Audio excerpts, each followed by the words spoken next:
we'll start getting into this. I guess if anybody misses anything, then it will be on the recording. Our aim is to get this recorded, and hopefully that will finish within the next day or so. We'll publish it on our website under I think it's there's like a webinar menu option, and also we'll post a link inside the Trailblazer group as well. So thank you, everyone, and welcome to today's webinar on the batch entry module for payments to us. It seems like the direct mail is still very much living and kicking.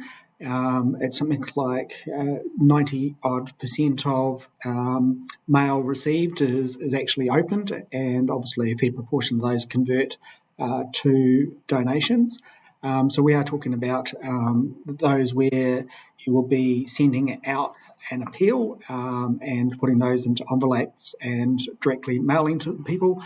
Batch entry does have other uses as well, but it's predominantly used for direct mail returns. Now, interestingly enough, direct mail is, from what I'm hearing, is actually very popular and effective against the younger generation. The younger generation is just used to getting things via electronic means, and when they do get an appeal request in the mail these days, it's actually a bit of a novelty to have a letter personally addressed. So they are actually always very, very curious to open and read. Cool. So without further ado, we'll just go through a bit about how the direct mail would work. Typically, there'd be and today's plan of thing is to do a bit of an overview. Then we'll actually have a look at entering some some batch entry entries and processing a batch. Then we'll have a look at a couple of the setup side of things behind the scenes for that. And of course, we'll have a time for question and answer towards the end. So batch entry for payments to us is an add-on module. You'll see the tabs and things like that within the Payments to Us app. So if you want to try it out, then send a request to our support queue. The way that batch entry typically works is you'd set up a campaign. You obviously work with your mail house and your marketing team. You would mail out your appeals. Then the appeals would come back into your organisation. Some people have staff, other people have volunteers. What they typically do is they group those returns into, say, groups of 25 or the like. Somebody would do a bit of a hash total, and they'd write down we received 25 in this bundle that they put together with a clipboard or a rubber band going around it, and they do a hash total and sort of say, hey, this adds up to $2,512. So that's entering the batch header. Then we have a very quick way of entering all of those donations that they come in, and then from there you would check the hash totals. Once they're all okay, then you basically press process. That will then complete the charges against the transactions, and we'll send out the receipts. There's a couple of nice, neat little features in here, which I'll try and highlight as we go as well. So at a high level, group them into batches, enter them, and then process. So within Salesforce, to start off that process, what you would do is do a batch entry. You go to batch entry tab, you go new, and this is the part here that so you have some parameter files, obviously, which payment gateway you're going to be using, and if you want to enable recurring donations and things like that. Reference, you might have an internal reference here. Entry date would often be today's date. If you were entering things like, a whole lot of checks or cash and things like that, and we're going down to the bank on Friday, you'd enter the bank deposit date as Friday. So here we've got the batch that we're going to expect, total of $200. My batch today is a little bit more modest than probably what yours is. So $200 is the total expected hash totals, and there are 2 transactions. So all I do now is go save. Okay, so we've got 2 entries. So I can enter a brand new person if they've never been known to us before. The chances are that if you're doing a direct mail that you will actually know the person from that direct mail. So if it was a brand new person, you can just enter these details here. If it's an existing person, then you can locate their details by the normal sort of Salesforce search and click on that. What you'll notice here is once I selected the person, it filled in all their name and address and fields that we have here. If the person sort of said, oh, by the way, I've moved, you could update their address right now, and then that would actually update it against your database. But you can see from quickly selecting it, put me into the entry field here. What you'll also notice is that the last time Tim donated by a check. So this has highlighted this method of payment because that was the last one. It's pre-filled in some details that we might already have on file. And then if I want to record the check number here, I can. So that was very, very simple there. And just go save and new. Now, the second entry, what I'm going to do here is this says membership number. What you'll notice is later on is I'll actually show you how to change that to supporter number. I'm going to stop my screen sharing for a moment so you can hopefully start to see me. And Cameron, let me know if you can't quite see this. But what you would typically do is I'll just put my cursor into that membership number field on the screen. What you'd often have is a direct mail would look like this. And what you'd have on your direct mail is you would have the barcode, and simply by scanning that barcode, what that does is it fills in the field on my screen. So I'm just going to go back to sharing my window now.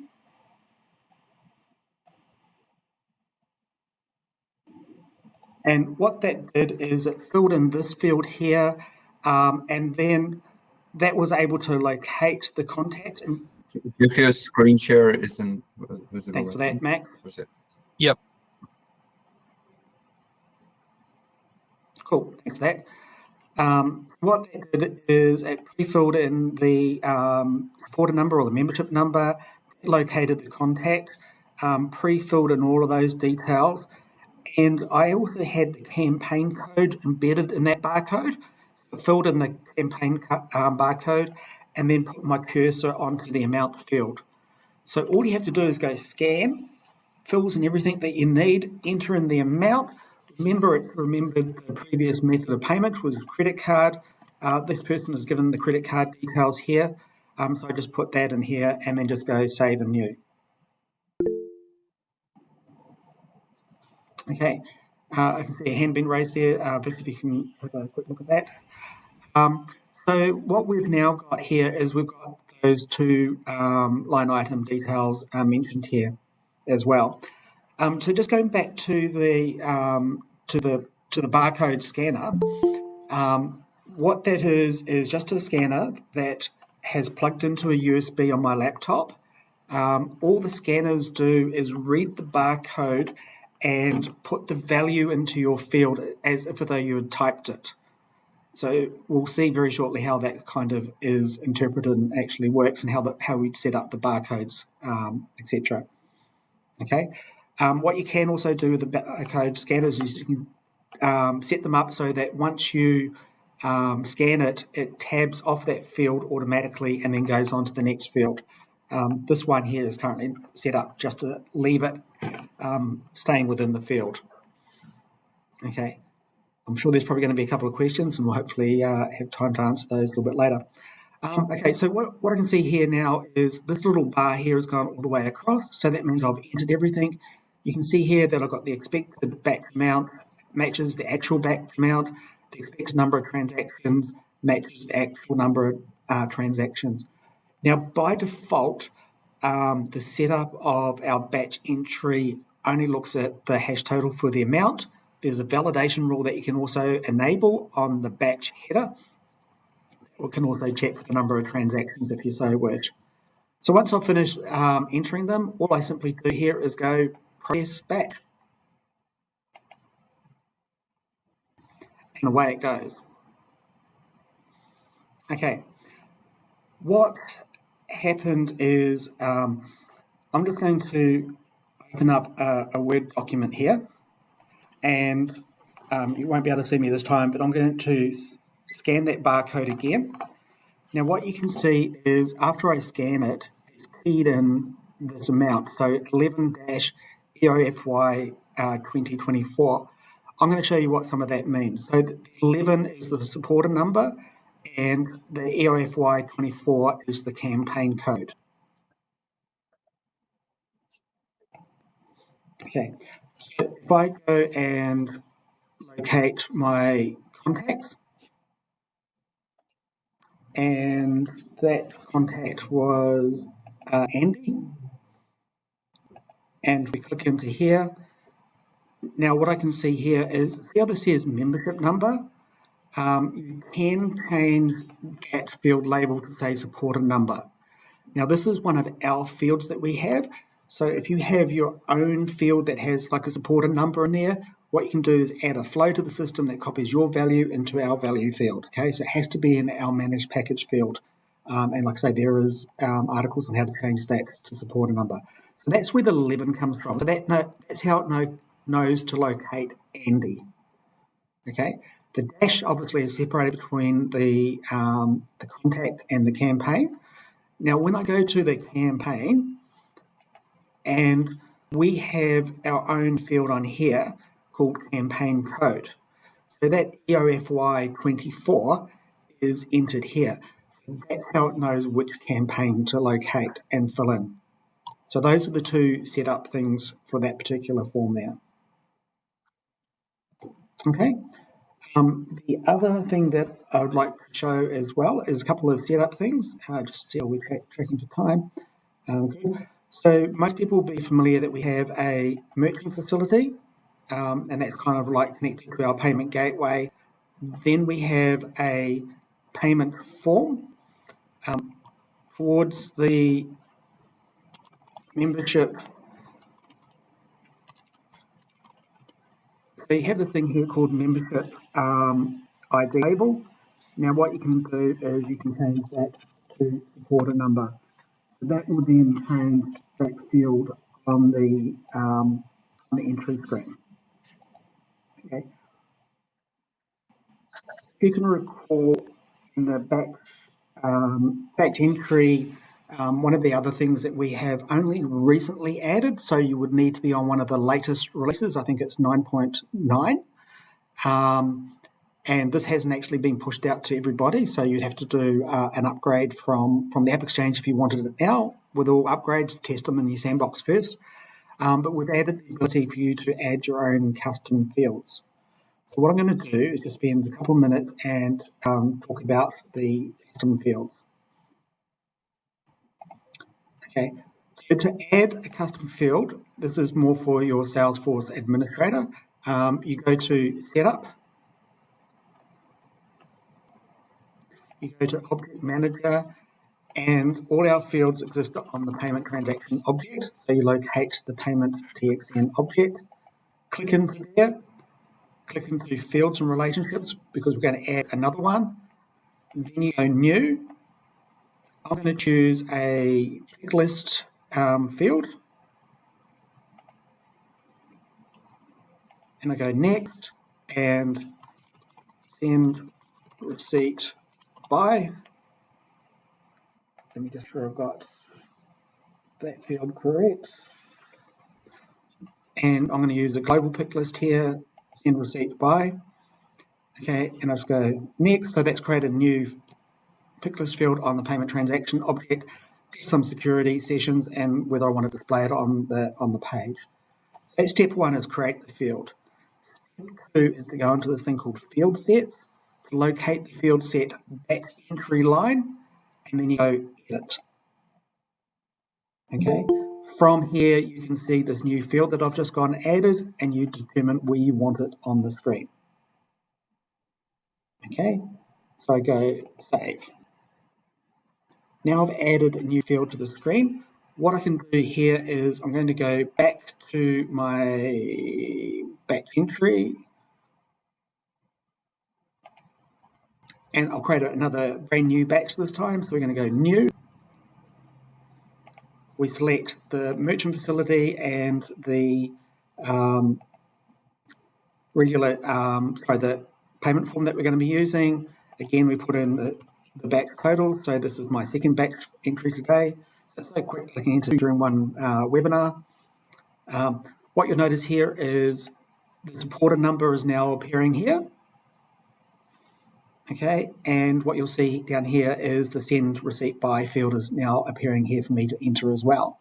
Now this send receipt field is not going to actually do anything because it's just a custom field that we've added. It could be, whatever you want. You'd have to add some other logic if you wanted to change how receipts are going to be sent. Okay, so remember that thing I was talking about before? So what I'm going to do here is this time you're going to see the input and I'm going to scan that barcode again. And you can see how it's filled that in, and then I just tab off it. And then from there, it's located Andy. It's filled in the campaign. Now what you'll notice here is this time is it set the send receipt by email. Okay, now where it got that value is on Andy. There's already a field that has got the same API, the same name on that contact record. Okay. If I come out of here and we go into contact, and conversely, if I also change it, then it will also update it on Andy after it's finished processing. So Andy, I've got send receipt by his email. So that is why on batch entry it is defaulted that to that. Basically, you can use custom fields to update custom fields that are on the contact, and you can also bring them back in as well. So here, again, I just enter in the amount, and I can press the credit card and process. Something that we have reasonably recently added as well is you might recall that on the merchant, when I created the batch, I selected the merchant facility and payment form. On that payment form, I had enable reoccurring payments.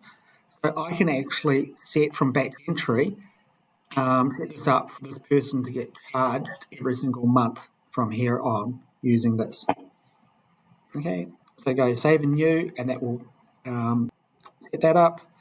And again, if I wanted to select somebody here, just having a look at how much I've entered, 50. So this one's got to be 150. Enter the check number, save and new, and then process. Okay, so that was us adding a custom field. It was also us looking at where some of those membership numbers and things like that have come from. What I would like to do now is talk a little bit more about the barcodes that you'll be using, and just to kind of give a concept of how that actually does work to some degrees. We can see here is you can so basically a barcode is really just a font. So I'm going to use barcode 3 of 9, so that's one particular font. You can go to Google Fonts here and see those fonts. So this is the one that I've got here. All you do here is go get font, download, open up the zip file. Obviously make sure you get this from a trusted source. And then that's got the font here, and then you can go install. I've already got it in here. Now what happens is if you go back to a Microsoft Word document, you would be setting up your campaign and appeals, using whatever it is that you send to your printers and things like that. The letter would have, dear Jeff, da-da-da. Now, what you've got here is the barcode. Now, the code 3 of 9 barcode must start with an asterisk and end with an asterisk. So what I would do is have a formula field or something like that that generated this text like that. And then to convert it to a barcode, all you do is just basically highlight that field and then choose that font. So that's the Libra font. And then you probably want to make it a little bit bigger. And that's now changed that field into a barcode. Cool. Okay, so what we've been through is the batch entry process. You send out your direct mail. Your direct mail comes back. It has how the donor would like to donate.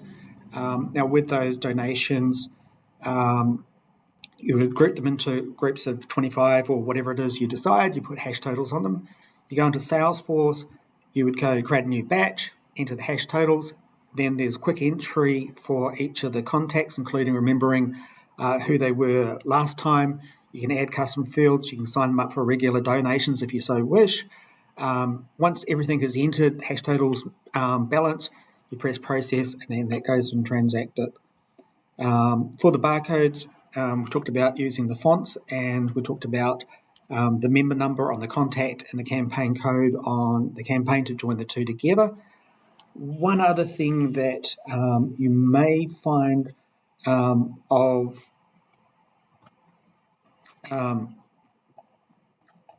helpful is on the form, and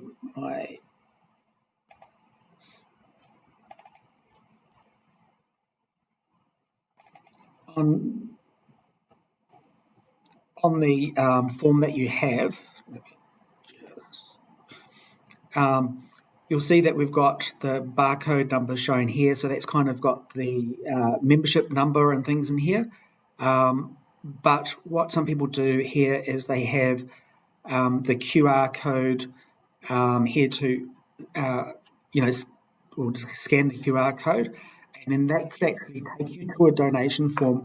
And what you could do is you could mail merge in with that as well. So you could pass in the contact details. So basically it's pre-filled all of the contact information into that form of ours, and all the person has to do is basically put their credit card number, expiry date, and CCV.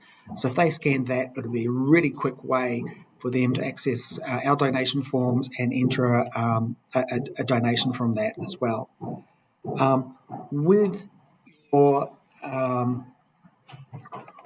With your envelope, and what you can probably see on here is this envelope here has a like a barcode on it.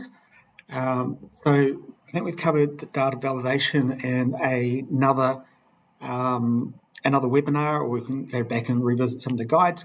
But we have inbuilt data validation that can validate your address on file, and can also even give you the number that gets generated to go into that barcode. Generating that barcode needs to comply with Australia Post standards and things like that, so speak to them. But basically, having valid address information, having the DPID inside here will actually save you money on with Australia Post. Obviously, that's up to you to work with them on that. So it can save you money on your campaigns at that level. It can also save you money because the address is valid and it's not going to get returned. Hopefully it's not going to get returned with an invalid address as well. So that's something else to consider within the Payments to Us suite as well. So in conjunction with batch entry is look at the data validation options. Cool. Those were the items that I wanted to go through today. Vish will open it up, and is there any questions?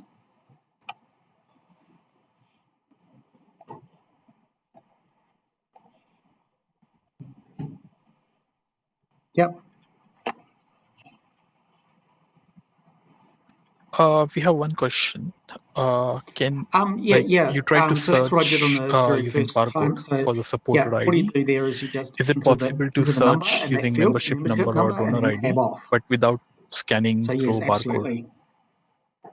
So all the barcode does is basically saves you from keying it in the keyboard. is exactly the same. You can either key it in or you can scan it. Barcoder is not, scanner is not required. You can just enter in their supporter number and then tab off. Absolutely. Or membership number and tab off, yeah. Cool, that's a good question.